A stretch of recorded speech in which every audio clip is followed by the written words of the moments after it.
പ്രിയ സുഹൃത്തുക്കളെ, ഇടതുപക്ഷം ഹൃദയപക്ഷം നവമാധ്യമ കൂട്ടായ്മ കാലഘട്ടത്തിൻ്റെ ഒരു പ്രത്യേക പ്രസ്ഥാനമാണ്. പ്രതിലോമ ചിന്തകൾ സമൂഹത്തിൽ വളർന്നു വരുമ്പോൾ ശാസ്ത്രീയ ചിന്തകൾ വേണം എന്ന ആഹ്വാനം നൽകുന്ന ഏറ്റവും പ്രധാനപ്പെട്ട മാധ്യമമാണ് ഈ നവമാധ്യമ കൂട്ടായ്മ. അതുകൊണ്ട് തന്നെ നമുക്ക് ഏറ്റവും സ്വീകാര്യമായ ഒരു നവമാധ്യമ കൂട്ടായ്മയാകണം. അതനുസരിച്ച് ഈ കൂട്ടായ്മ വളർന്നു വരുന്നു. അതിനെല്ലാ പിന്തുണയും നൽകണം. രാജ്യം ആവശ്യപ്പെടുന്നത് ഇത്തരത്തിലുള്ള കൂട്ടായ്മകളാണ്.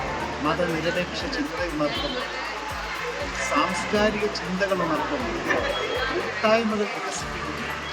ഇത്തരം ശ്രമങ്ങളെ സമൂഹം ശ്രദ്ധാപൂർവം ഹൃദയത്തിൽ ഏറ്റെടുക്കണം. അഭിനന്ദനങ്ങൾ, അഭിവാദനങ്ങൾ.